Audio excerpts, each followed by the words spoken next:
ठीक है। I basically gave you this as homework question number 2 में। जब मैंने आपको कहा था कि इसमें लिखा हुआ है ना डेली वेजेस, तो ना बेटर है ये वाला फॉर्मेट।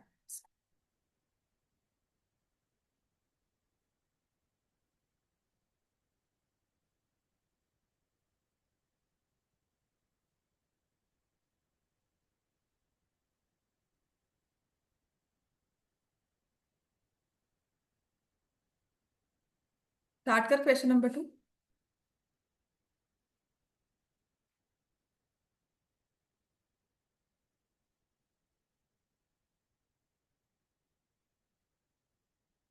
तो question number 2, exercise 13.1 which is पॉलिनॉम हमारा स्टैटिस्टिक्स। मीन निकालना है, आपको दी हुई है डेली वेजेस इन रुपीज। अच्छा, दूसरी चीज है यूनिट्स को नहीं भूलना, वो भी मैं आपको अब आज लिखवा दूंगी। ठीक है। 520, 520 to 540, 540 to 560, 560 to 580 and 580 to 600। ठीक है। उसके बाद आपको फ्रीक्वेंसी लिखनी होती है, नंबर ऑफ वर्कर्स। इसमें मैंने लिखा नंबर ऑफ वर्कर्स, वो मुझे दिए हुए हैं 12, 14, 8, 6 और 10। तो मैंने आपको कहा था यहां पर वी फाइंड एक्स आई, हम हमेशा यहां पर एक्स आई निकालते हैं और जो नंबर ऑफ वर्कर्स है इन्हें हम लिख देते हैं एफ आई। ठीक है। तो बाय थियरी या फिर एक टेक्निकल जैसे वे होता है तो एफ आई ही लिखा जाता है, लेकिन अगर एफ भी लिख दोगे तो चल जाता है, sigma F X. F I X I लिखने का मतलब है हम कॉरस्पॉन्डिंगली मल्टीप्लाई करते हैं कि एक्स वन को एफ वन से मल्टीप्लाई करेंगे। This is what is meant by x I and F I. ठीक है। देन इन दोनों को अगर हमने एक्स आई निकालना है तो मैंने कहा था आपकी जो क्लास लिमिट्स होती हैं उनके क्लास मार्क्स निकालने हैं। 500 plus 520 divide by 2 which will give me 510। यहां पर आएगा 530, फिर आएगा 550, फिर आएगा 570, फिर आएगा 590। यही आ रहा है, यही है ना हमारे पास नंबर्स। तो this is 590। Now my direct method, आप 95% डायरेक्ट ही यूज करोगे। मैं मेरे साथ हुआ है, मैं यहां पर ना आई पर्सनली से मैं डेविएशंस यूज कर लूंगी कि एज्यूम्ड भी मेथड लगा लेते हैं। बट देर आर चिल्ड्रन या देर आर स्टूडेंट्स हु से कि मैम इजी है, कैलकुलेशंस मुश्किल नहीं है, we can multiply, we can add, so let us use direct. तो डायरेक्ट जब मर्जी यूज कर लो, आपके आंसर्स में कभी फर्क नहीं आएगा। ऐसा नहीं है कि मैंने एज्यूम मीन किया है आपने डायरेक्ट किया तो कुछ अलग आंसर आएगा, exactly to the point answer same होगा। तो if you done the calculations, क्योंकि मैंने आपको होमवर्क दिया था, आपने F I X I 510 into 12 करना है, कितना आंसर होगा? 6120। मल्टीप्लाई करो, कितना है? 512, 10 into 12, 6120। 530 into 14, डायरेक्ट का ही बता रही हूँ, कैलकुलेशन तुम लोग करोगे। मल्टीप्लाई करके मुझे आंसर बताओ भाई। 530 into 14, 7। सब चेक कर लो कैलकुलेशंस ठीक है कि नहीं। 55 into 8 विल बी 4400।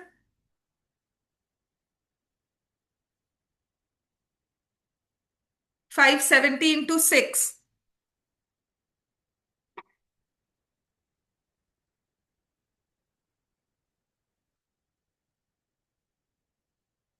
ये यार है। मल्टीप्लाई करो, बिना मतलब ना लिखो, मेरा गलत भी हो सकता है। देखिए आई एम मल्टीप्लाइंग ओरली, आप उसे कंफर्म करो, यही है। तो देन ऑल्सो यूल अंडरस्टैंड ना कि डायरेक्ट मेथड क्या था, एज्यूम क्या था। हमने कैलकुलेशंस नहीं की ना, तो डायरेक्ट समझ में आएगा। उसके बाद एज्यूम्ड क्यों कर रहे हैं, क्यों करना चाहिए, वो समझ ही नहीं आएगा। यही आ रहा है। 3420, अब इन सबको ऐड किया। ठीक है। So I write sigma F I X I, यहां पर इसको ऐड करेंगे। एंड सिग्मा एफ आई करना होता है साथ में। सिग्मा एफ आई कितना है हमारा, हमें दिया भी हुआ है। There are how many houses, ये सब क्या था, 50 वर्कर्स इन अ फैक्ट्री, हमने उन्हें स्टडी किया है। तो sigma F I is 50। F I X I में इसको 0, ये आ जाएगा 6। यहाँ पर 13 और 9 हो गया 22, 8 15, 27 आ रहा है। एडिशंस कम से कम कर लेना। अब अगर आपको मीन निकालना होगा तो आप लिखोगे sigma FI XI divided by sigma FI। तो आप लिखोगे 27260 डिवाइडेड बाय 50। ठीक है। सो विच विल बी 545.2।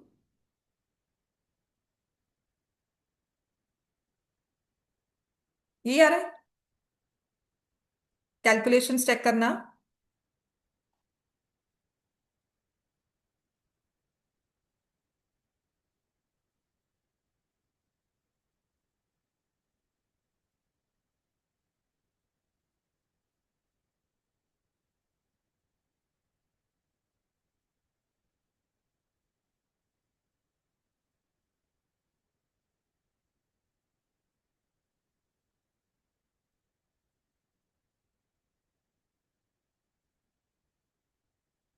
आ रहे सबके ये ठीक है। अब जो ये था ना हमारा mean, that was for daily wages, और ये रुपीस में था। तो जो आप मीन निकाल रहे हो ना, आप निकाल रहे हो how many wage you are paying to each worker. तो यहां पे एक तो रुपीस लगाना है। ठीक है। So take into consideration units always, write the units along. ठीक है, तो लिख देना, यहां पर हाईलाइट कर लो, राइट द यूनिट्स। हमेशा यूनिट्स लिखने हैं। जैसे हमारे पहले वाले केस में हमने क्वेश्चन नंबर 1 किया था, तो मीन जो आया था उसमें वो प्लांट्स लिखेंगे। कल के क्वेश्चन में जो 8.1 आंसर आया था ना, तो 8.1 प्लांट्स। ठीक है। तो यहां पर जो मीन है, एक क्वेश्चन आता है, या अभी 2 साल या 3 साल पहले किसी सैंपल पेपर में था, interpret the mean. What does this mean indicate, what does it signify. ठीक है। क्या मतलब है इस 545 का। तो क्या कहोगे, हमने कहा हमने मीन निकाल लिया, अच्छा तो क्या मतलब हुआ इसका, बताओ। तो इसका मतलब है कि अगर आपके पास 50 वर्कर्स हैं, you are paying each and every person 545.2। That means each worker is being paid rupees 545.2 as wages। ठीक है। या एवरेज वेज पर वर्कर इज रुपीज 545.2, मतलब हर एक को 545 दिया, तो मेरे पास 27260 इतने सारे पैसे मुझे देने वाले हो गए। समझ में आ गई बात। तो जो मैंने मेथड यूज किया था वो है डायरेक्ट मेथड। अब आ जाते हैं कि how why we use assumed mean. तो सेकंड मेथड जो हमारा है, जो थोड़ा कॉमनली यूज हो जाता है, इसी में मैं यूज करवाऊंगी आपको, एज्यूम्ड मीन मेथड। ठीक है। तो इसमें ना ये FI XI नहीं निकलता, क्योंकि मुझे ना मल्टीप्लाई करना बिल्कुल अच्छा नहीं लग रहा। पहले मैं मल्टीप्लाई करूं फिर उनको ऐड करूं। ये तो चलो 5 फिगर्स थी, अगर ये 7 8 फिगर्स हो जाएंगे तो सबको मल्टीप्लाई करना। सो आई अवॉइड मल्टीप्लाइंग। सिर्फ मल्टीप्लिकेशन को कम करने के लिए कि नो कैलकुलेटर्स अलाउड। ये तो फिर 510, अगर 44.5 लिखा होता, फिर उसको मल्टीप्लाई करना है 12 से। तो जितनी फिगर्स कॉम्प्लिकेट होती रहेंगी ना हमारी XI, उतना ही हमारी कैलकुलेशंस में गलती के चांसेस बढ़ जाते हैं। तो इसीलिए जो मेथड हमारे पास आया था वो था एज्यूम्ड मीन। ठीक है। तो मैंने कल आपको एक चीज समझाई थी कि अगर एक्चुअल मीन की डेविएशंस निकालोगे, एक वर्ड मैंने यूज किया था डेविएशंस, याद है ना। How much the actual numbers have deviated from the mean. याद है ना, नंबर्स कल लिखे थे, 30 टॉफीज आई थी, फिर सबको 5 5 दी थी हमने, 6 6 दी थी। तो किसी के पास -4 हो गई थी, किसी के पास -2, किसी के पास +1 हो गई थी, था ना। तो मैंने कहा था डेविएशन ये हुई है। So how much the actual values have deviated from the mean. जैसे इस केस में अगर मेरे पास वेज आई है 545.2, मैं एक्चुअल तो उनको 510 दे रही हूँ। 12 वर्कर्स है, उनको 510 दे रही हूँ, उनको बोल दू नहीं नहीं, आई एम पेइंग यू 545। बात समझ में आई। तो मैं कम पे करके ज्यादा बोल रही हूँ। Actual I am paying 510, but my average says you are paying 545। And there are workers जिनको मैं 590, ऐसे 10 वर्कर्स हैं जिनको 590 पे कर रही हूँ, but actually I am paying them, I am saying कि नहीं नहीं तुम्हें 545 दी है। ठीक है। सो दिस नंबर 590, इसकी डेविएशन कितनी हुई है एक्चुअल मीन से। समझ में आ गया। डेविएशन वो होती है कि हमारे एक्चुअल नंबर्स जो हैं वो कितना आगे पीछे हुए मीन से। वो 2 आ गए हैं, वो 3 पीछे हैं, वो 4 आगे खड़ा है, वो 4 पीछे खड़ा है। समझ में आ गई। एक्चुअल नंबर्स वो हुए, डेविएशंस वो हुई। फिर मैंने आपको एक लाइन लिखवाई थी which is very important, sum of deviations from actual mean is always zero. Actual mean से डेविएशंस निकालोगे, उन सब का सम हमेशा जीरो आएगा। ठीक है, sum of deviations from actual mean is always zero. Right, इन दोनों चीजों से हम लोग अपना एज्यूम्ड मीन मेथड लगाते हैं। ठीक है, एज द नेम सजेस्ट, ये 545 की फिगर अब आपके दिमाग में है ही नहीं, आपको मीन पता ही नहीं क्या है। ठीक है, दूसरी चीज कैलकुलेशंस करनी है, हमने अपनी आसान करनी है कैलकुलेशंस इस माइंड के साथ। तो जैसे उसने कहा एज्यूम्ड मीन, तो हम कहते हैं अगर मैं मिनिमम वेज 500 दे रही हूं और मैक्सिमम 600 दे रही हूं, ठीक है, तो इन रेंज ऑफ वैल्यूज में से from 500 to 600 I can pick any value as my assumed mean. कि किसी भी मीन को, मतलब मैं अगर वर्कर्स की सैलरी देखती हूँ, मैं कहती हूँ चलो मान लो मीन इतना है, मिनिमम 500 देखा, मैक्सिमम 600 देखा, मान लो 550 पे कर रही हूँ तुम्हें। हम बात करते हैं, मान लो 90 आ गए, मान लो 95 आ गए, तुम्हारे 95 आ रहे हैं, मान लो 88 आ गए, हम बोलते हैं ना ऐसा एज्यूम करते हैं। तो एज्यूम मीन कहता है कि कोई भी एक वैल्यू एज्यूम कर लो। ठीक है, आप वो वैल्यू 500 से कम भी एज्यूम कर सकते हो, आप वो वैल्यू 600 से ज्यादा भी एज्यूम कर सकते हो, और वो कोई भी इन बिटवीन नंबर हो सकता है। आंसर में कोई फर्क नहीं आएगा। लेकिन मेरा पर्पस क्या है मेथड लगाने का, कि हमें अपनी कैलकुलेशंस आसान करनी है। मल्टीप्लाई के लिए ये 5 नंबर मिले थे, तो इन पांचों में से ही कोई एक नंबर को मैं एज्यूम मीन मानूंगी। ये 5 xi आया ना, क्योंकि कैलकुलेशंस करनी है ना। अब there was once a case कि मैम ये हमने 590 क्यों लिया, मतलब 550 क्यों लिया, 590 ले सकते हैं, बिल्कुल ले सकते हैं, 510 ले सकते हैं, बिल्कुल ले सकते हैं, लेकिन पर्पस क्या है, कैलकुलेशंस आसान। तो क्या होता है, आपकी जो मिड वैल्यू होती है ना, हमेशा ऑड होगा तो एक मिड वैल्यू, इवन होगा तो कोई भी थर्ड फोर्थ में कोई भी ऐसे ले लो, मतलब I could have taken any दो मिड वैल्यूज में से कोई भी एक ले लो। ठीक है, तो आपने कोई भी एक वैल्यू को एज्यूम्ड मीन मान लेना है और लिखना है लेट ए इज 550। समझ में आ गया, इतना सब कुछ मैंने बोला है। हमारा एज्यूम मीन मेथड सिर्फ कैलकुलेशंस को कम करने के लिए, तो इसीलिए इसी में से एक नंबर चूज कर लेते हैं कि हमारी कैलकुलेशन आसान हो जाए। वो कैसे, हमने क्या किया, हमने कहा डेविएशंस निकालते हैं, कि मान लो हमारा मीन 550 है। ठीक है, सो ये एक्स आई कितना डेविएट की विद एज्यूम मीन, तो एक्स आई माइनस ए निकालते हैं, यहां पर एक्स आई माइनस 550 करेंगे, यहां पे साइड पे लिख देना लेट ए इक्वल्स टू 550। ठीक है, और हम लोग को ये भी कहते थे, मतलब back in my time I remember ये भी किया हुआ है कि जैसे ये लिखा, इसके साथ we use to write assume, इसको अंडरलाइन करके हम एज्यूम मीन लिख देते थे। ठीक है, अब मुझे क्या करना है, इनको माइनस करना है with sign. 510 minus 550 will be -40। 530 के साथ -20 आ जाएगा, 550 के साथ 0 आ जाएगा, यहाँ पे 20, यहाँ पे 40। सिर्फ कैलकुलेशंस को आसान करने के लिए, sometimes the sum will be zero यहां पर, sometimes it will not be zero, तो यहां डेविएशन जीरो नहीं होनी चाहिए सम, क्योंकि ये एक्चुअल मीन नहीं है, ये ज्यूम्ड है। अगर एक्चुअल होता तो इसकी डेविएशन जीरो ही आती। समझ में आया।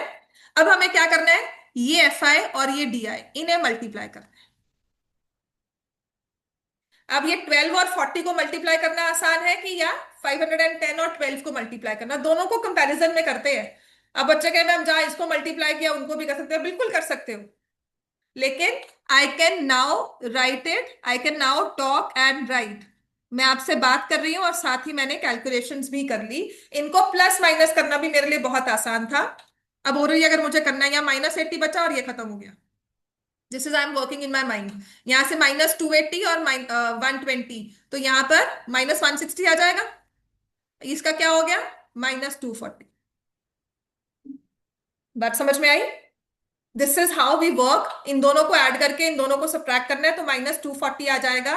ये कट मत कर देना वहां पर, मैं सिर्फ आपको समझा रही हूं कि हमने ये मेथड क्यों यूज किया है, क्योंकि मुझे अपने कैलकुलेशंस को ओरली लेकर आना था। बात समझ में आई। अब हमने निकाला sigma F I D I. अगर ये एक्चुअल मीन होता 550, आपकी ये डेविएशन जीरो आती, जीरो नहीं आई, मतलब ये एक्चुअल मीन नहीं है। तो इसमें अब क्या करनी चाहिए, एडजस्टमेंट। तो एडजस्टमेंट के लिए फॉर्मूला क्या होता है, कि आपने एज्यूम्ड मीन लेना है, उसमें करना है प्लस। आप प्लस करोगे, आपकी डेविएशंस जो है प्लस माइनस वो अपने आप ध्यान रखेंगी, अपना साइन का वो अपने आप ध्यान रखती हैं। ठीक है, आपने यहाँ पे प्लस ही लगाना है हमेशा, assume mean plus sigma F I D I by sigma F I. This is the formula for assumed mean. समझ में आ गया? राइट, दोनों में डिफरेंस क्लियर हो गया। वहां पे कैलकुलेशंस बड़े बड़े नंबर लिखे हुए थे, वही सेम चीज को नॉर्मली लिख रहे हो। तो अब आपने क्या लिखा, 550। अब प्लस माइनस है तो मुझे पता है माइनस ही हो जाएगा, 240/50। फिर से आ जाओ, 550 - 24 से अगर करेंगे तो ये आ जाएगा 4, नहीं, 5 4 ठीक है, 4.8 माइनस करोगे, है ना? तो क्या फिर से वही आ रहा था? कोई फर्क आया कैलकुलेशंस में? बिल्कुल नहीं आएगा, बिल्कुल भी नहीं आएगा। समझ में आ गया? So now this is your discretion. अगर आपने एज्यूम्ड मीन यूज करना है, नहीं करना, मेंशन किया होगा तो यही यूज करना है, बाकी आपकी मर्जी है। ठीक है, if you find multiplication easy कि नहीं कैलकुलेशंस कर लेंगे छोड़ पड़े, तो वो बिल्कुल फॉलो करो, कोई गलत नहीं कर सकता, बट अपनी कैलकुलेशंस को स्ट्रांग रखना। ठीक है, अब हमारे पास है question number 3 is of missing frequency. ये बाद में करते हैं, पहले कैलकुलेशन थोड़ी बहुत कर ले। क्वेश्चन नंबर 4 करना है हमें, क्वेश्चन नंबर 5 भी करना है, क्वेश्चन 6, 7, 8, 9 सारे कर सकते हैं। ठीक है, क्वेश्चन नंबर 5 में लिख लो, यहां पर डेटा जो है वो डिसकंटिन्यूअस है। You will see 50 to 52, 53 to 55, 56 to 58। तो डेटा डिसकंटिन्यूअस हो गया। क्वेश्चन नंबर 8 में अनइक्वल इंटरवल्स है। क्वेश्चन नंबर 8 में ना क्लासेस जो है वो अनइक्वल है, class sizes are different. Question 8 में class sizes are different, 0 to 6 6 का डिफरेंस, 6 to 10 4 का डिफरेंस, है ना? तो सारी क्लास साइजेस डिफरेंट है। समझ में आ गया? चलो, अब आएंगे क्वेश्चन नंबर 4 पहले। और क्वेश्चन नंबर 3 जो है वो मिसिंग फ्रीक्वेंसी वाला केस है। वो 3 4 क्वेश्चन इकट्ठे करवाने हैं, तो मे बी कल की क्लास में हो या मंडे को हो या संडे को क्लास होगी तब होगा। ठीक है, चलो आ जाओ question number 4 now.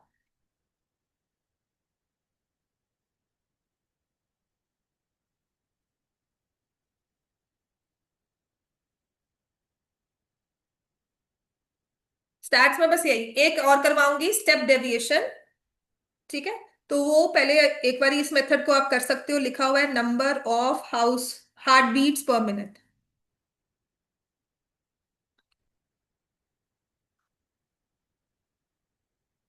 65 to 68, 68 to 71, 71 to 74, 74 to 77।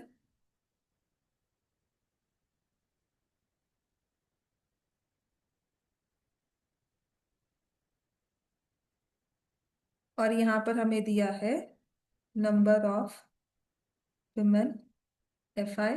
यहां पर एक्स आई निकालेंगे,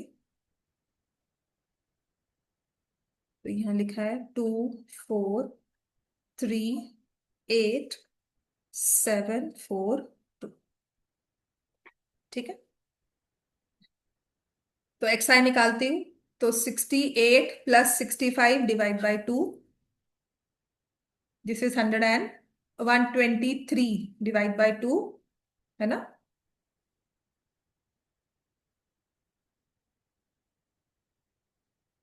133, तो दिस इज 67.5, है ना? यहां पर आया 67.5। अब क्योंकि सारी क्लास इंटरवल्स इक्वल है और डिफरेंस 3 3 का है, सो कैन आई से नेक्स्ट विल बी 70.5। बस रैंडमली चेक कर लिया करो। +3 करना है 76.5, +3 करना है 79.5, जैसे 163 हुआ, सो आई नो दिस इज 81.5। तो रैंडमली मैं कहीं भी ना एक पॉइंट पे आके चेक कर लेती हूँ कि कहीं कुछ गलती हो। 84। ठीक है, अब आपकी मर्जी है, if you find this multiplication simple, जैसे उसने लिखा है find mean you choosing a suitable method. यहाँ पर 82 +3 करना है, हाँ ठीक है, 82 और 85 बिल्कुल ठीक है। अब हमारा मेथड जो है वो अप्रोप्रिएट होना चाहिए, है ना? तो I will try and use assume mean over here. मैं कोशिश करूंगी एज्यूम मीन यूज कर लूं, क्योंकि कैलकुलेशंस फिर भी मल्टीप्लिकेशन में थोड़ी लंबी हो जाएगी। ठीक है। So let the assumed mean 1 2 3 4 5 6 7, तो बहुत आसान है, मिड वैल्यू ले लो, दिस इज एज्यूम मीन 70। हाँ, सारी गलत होगी फिर। This is 66.5, then 69.5, then 72.5, then 75.5, 78.5, तभी यहाँ पर 81 ही आ रहा था। ठीक है। सो 81.5 एंड देन इज 84.5, भी वो वैल्यू सही आ रही थी, बट देन हाँ, +3 3 करके तो ज्यादा हो गया। चलो, ठीक हो गया इतना। ठीक है। सो माई एज्यूम मीन जो हमने निकाला वो आया 75.5। क्लियर हो गया। तो एज्यूम्ड मीन हमने ले लिया, अब हम डेविएशंस लेंगे। Let me find D I which is xi - a। तो क्या करते हैं, यहाँ पे 0 लिख देते हैं। ठीक है। यहाँ पे -3, -6, -9, यहाँ पे 3, 6 और 9। ठीक है। राइट। अब इसी के साथ ना मैं आपको, इसी चीज को हम दोबारा लिखेंगे, इसी के साथ मैं आपको स्टेप डेविएशन भी सिखा दूंगी। अब हमें क्या करना है, आसान है, देखो पहले से तो बेटर हुआ ना। मैं एफ आई और डी आई को मल्टीप्लाई कर रही हूँ। -18, -24, -9, 0, 21, 24, 18। और कितना आसान है, 18 से 18 कैंसिल हो गया, -18 +18, -24 +24। सो इन फैक्ट मुझे 21 -9 करना है, विच इज 12। अब आप देख सकते हो कि अगर आपने 66.5 × 2 किया होता, 69.5 × 4 किया होता, वो आसान था कि ये आसान है, टाइम सेविंग कौन सा है, आसान कौन सा है। अब मैं मीन निकालूंगी, विच आई से इज एज्यूम्ड मीन प्लस, आपने प्लस लिखना है, एक्चुअल डेविएशंस का जो मल्टीप्लाई करके सम आएगा, वो जो यहाँ डेविएशंस का जो सम आएगा वो प्लस में भी हो सकता है, वो माइनस में भी हो सकता है, वो अपने आप ध्यान रखेगा। ठीक है। तो दिस इज माई 75.5 +12। और कितनी स्टूडेंट्स, कितने यहाँ पर लिखे हैं, नहीं हमें करने हैं 6, 9, 17, 24 और 6, 30 हो गए। ये है सिग्मा एफ आई।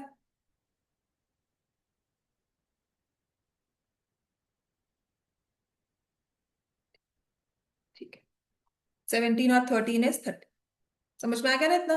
तो अब हम क्या लिखेंगे, 75.5 +12/30। ठीक है।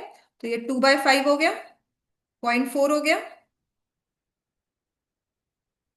तो क्या आ जाएगा, 75.9 heart beats per minute. So mean heart beats per minute निकालना था, तो mean heart beats per minute is 75.9। Mean heart beats per minute is 75.9। आपने क्या करना है, अब आपने फर्स्ट 4 कॉलम्स को ना, इसके बाद सारी कैलकुलेशंस आप ही करोगे, फर्स्ट 4 कॉलम्स को बस एक बार रिपीट कर लिख लो। First, number of heart beat 66.5। ये जो 4 कॉलम्स है ना, इनको अलग से फटाफट से कॉपी कर लो नेक्स्ट, क्योंकि मैं आपको नेक्स्ट मेथड करवा रही हूँ, स्टेप डेविएशन मेथड।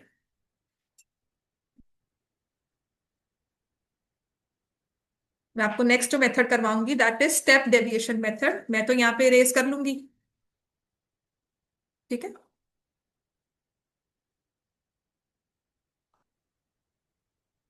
वो भी थोड़ा सा इसी का एक्सटेंशन है, एज्यूम मीन उसमें भी लेना होता है, लेकिन थोड़ी सी बस चीज चेंज जाती है। सो वही एक्स आई निकालोगे, वही एफ आई, वही डी आई। डी आई चाहे ना भी निकाले, but this is D I जो हम निकालते हैं।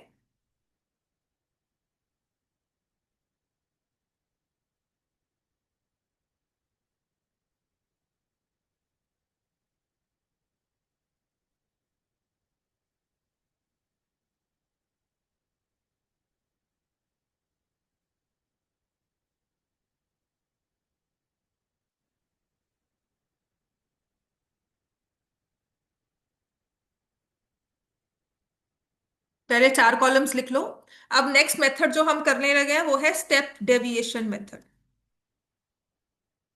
कैलकुलेशंस को और आसान कर ले। देर आर क्वेश्चंस आपको नहीं आते, लेकिन there are questions when you go in higher stats, जहां पे ना मतलब मल्टीप्लाई करना भी बहुत बड़ा टीडियस प्रोसेस लगता है डीआई के साथ। I give you question in test paper या क्लास प्रैक्टिस में दूंगी। मैंने स्पेसिफिकली दिया था कि बच्चे ना उस टाइम बहुत बोल रहे थे कि मैम अज्यूम मीन क्यों करना है। मैंने वो स्पेसिफिकली क्वेश्चन ढूंढ कर दिया था कि वहां पर अज्यूम मीन नहीं यूज करोगे तो वही क्वेश्चन करोगे पूरा पेपर में 3 घंटे लगाकर और कोई नहीं करके आओगे। ठीक है। So you get deviations. Now can you see something common in deviations? किसी ना किसी चीज से रिलेटेड है वो। They are multiples of 3 and 3 was the class height. Class size 3 था। ये सारे मल्टीपल्स ऑफ 3 है। ठीक है। तो यहां पर जो h है दैट इज क्लास हाइट, वो 3 है। तो हमने कहा इस कैलकुलेशंस को थोड़ा और इजी कर ले, हम इसको डिवाइड बाय 3 कर ले। तो डेविएशंस जो हमने ली उसको हमने डिवाइड बाय 3 किया। 3 वॉज द क्लास हाइट। उसको हम बोलते हैं यूआई। हमने क्या निकालना है? यूआई।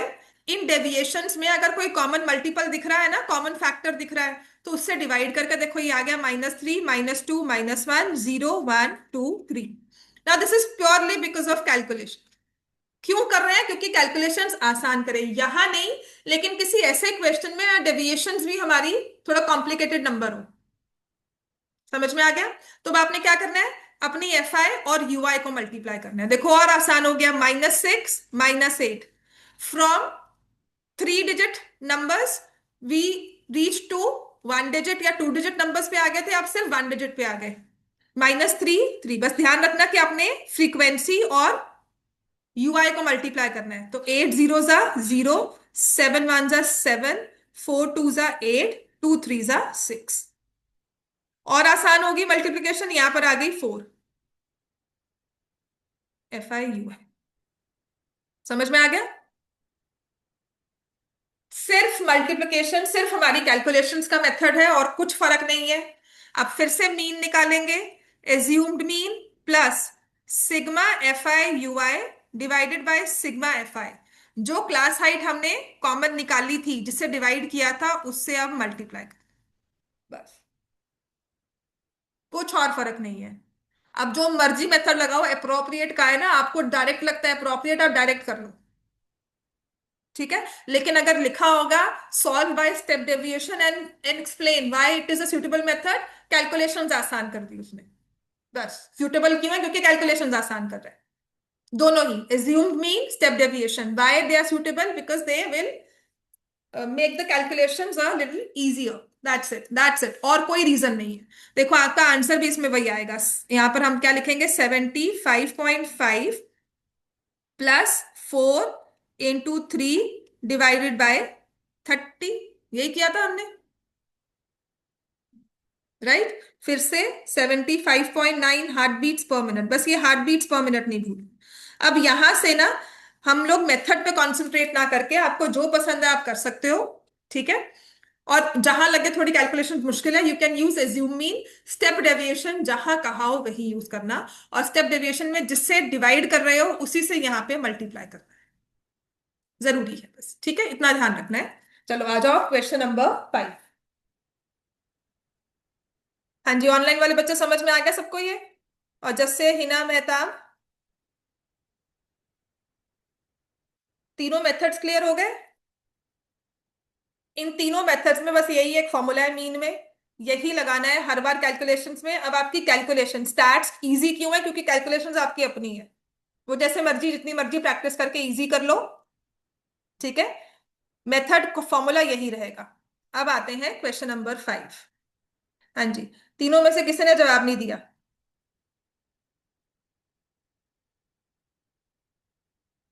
Yes ma'am. लिख लिया है ना? Yes ma'am. And Mehtab? Yes ma'am. हाँ, मेरे को पता तो सोई हुई है ना? नहीं नहीं। नहीं नहीं क्या? अब यहाँ पर ना फर्क क्या है कि यहाँ पर आपकी जो क्लासेस हैं दे आर डिसकंटिन्यूअस। यहाँ पर लोअर लिमिट और अपर लिमिट मैच नहीं कर, दो क्लासेस। तो इस केस में कुछ मत करना। नहीं भी करोगे तो कोई फर्क नहीं है, लेकिन फिर भी सीबीएसई में बाय थ्योरी हम लोग करते हैं, क्योंकि हमें बाकी में भी करनी होती है, तो यहाँ पर आपने एडजस्टमेंट करना है। So this will be 49.5 to 52.5, समझ में आ रहा है ना क्या कर रही हूं मैं?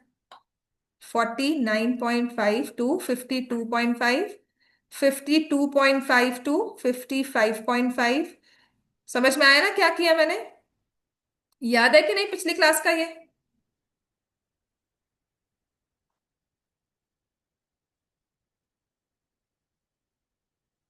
तो ये क्लासेस को हमने एडजस्टमेंट फैक्टर करके लिखना है। क्यों लिखना है? क्योंकि इसका नंबर कट जाएंगे, क्योंकि मोड और मीडियन में बहुत जरूरी होता है।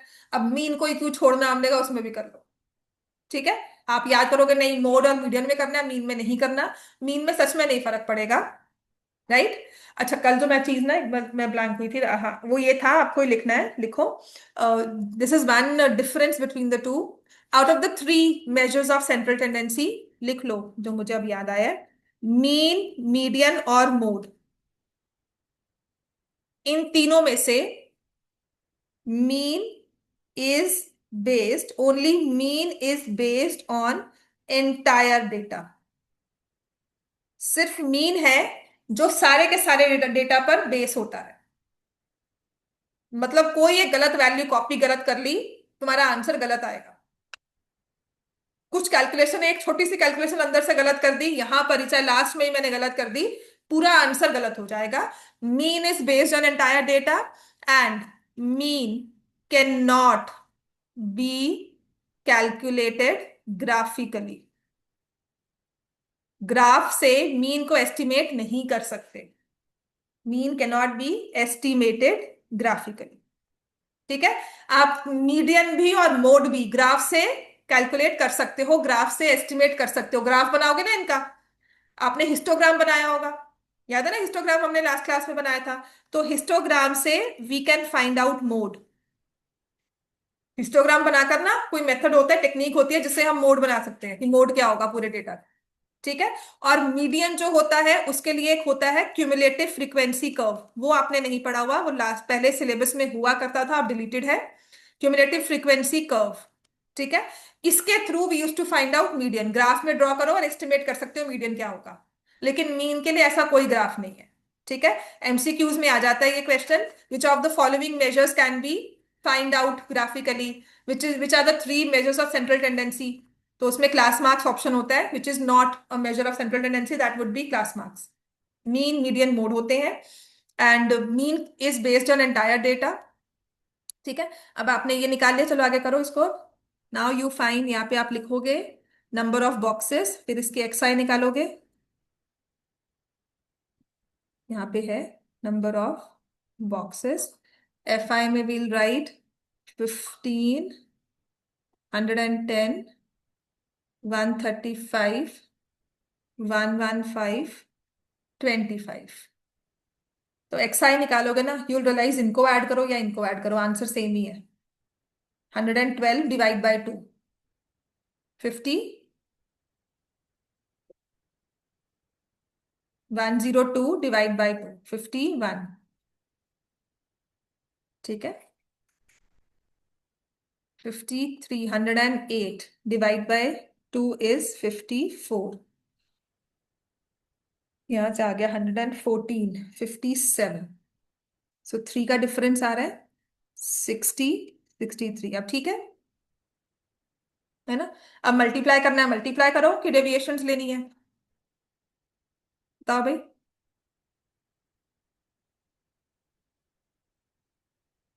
डेविएशंस लेंगे तो एज्यूम मीन को ले लिया as 57, otherwise multiply 51 into 15, 54 into 110, 57 into 135।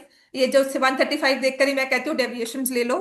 तो एक्स आई माइनस 57, तो आप यहाँ पे लिख दोगे 0, यहाँ पे लिख दोगे -3, यहाँ लिख दोगे -6, ये आ जाएगा 3 और ये आ जाएगा 6।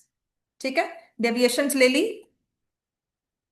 अब करो F I D I, will I write -90 here?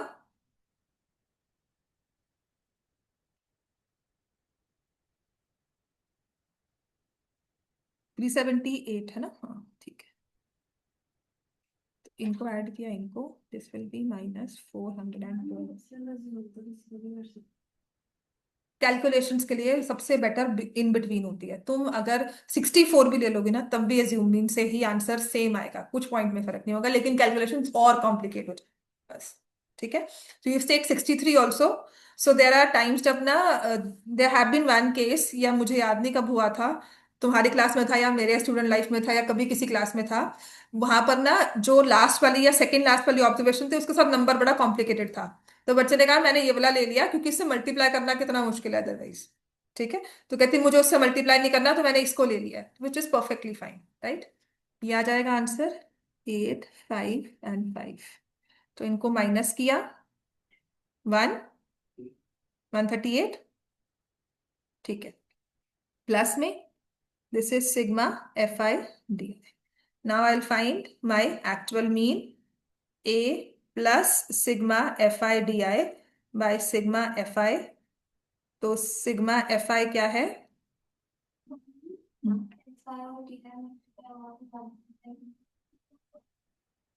हाँ तो मैंने किसको मल्टीप्लाई कर दिया? हाँ, ये कहते बातों पे ध्यान ना दो। This is actually what happens when you don't look at the calculation, 345 and 150।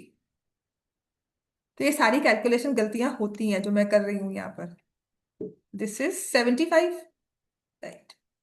अब इनको ऐड करना पड़ेगा, है ना? 400 बॉक्सेस थे, नहीं,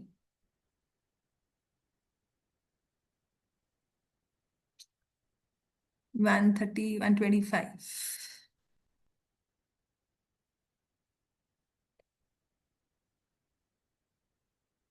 400 आ रहा है ना?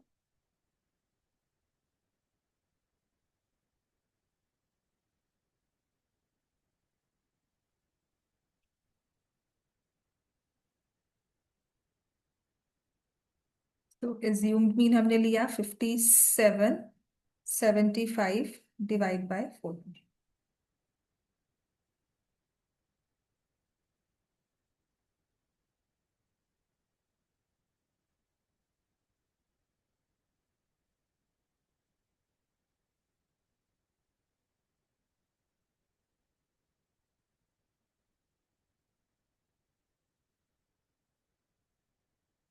कितना आ रहा है? 57.18,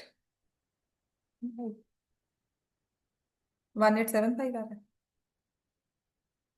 या तो 0.625 आएगा, 0.625, या फिर आएगा पॉइंट।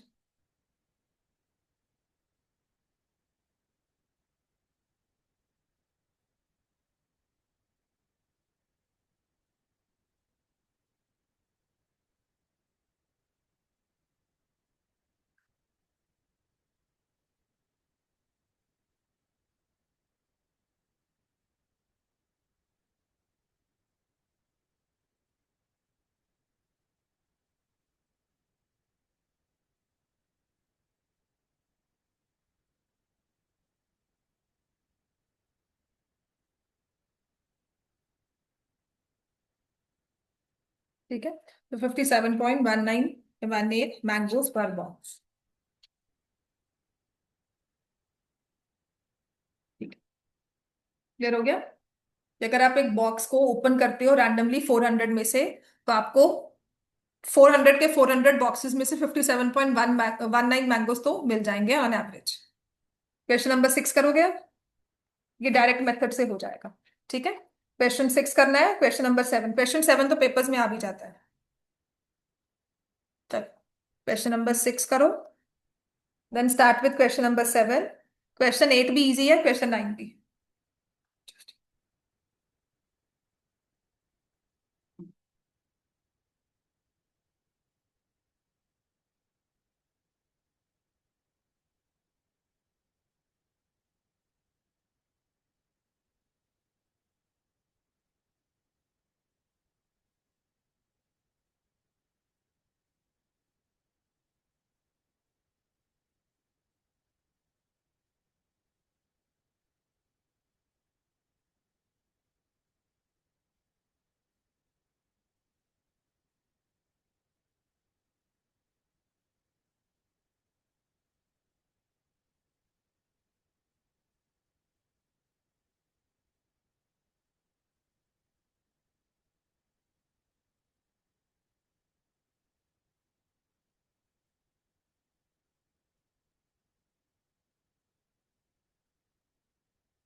क्वेश्चन 6 तो सिंपल है कैलकुलेशंस में भी।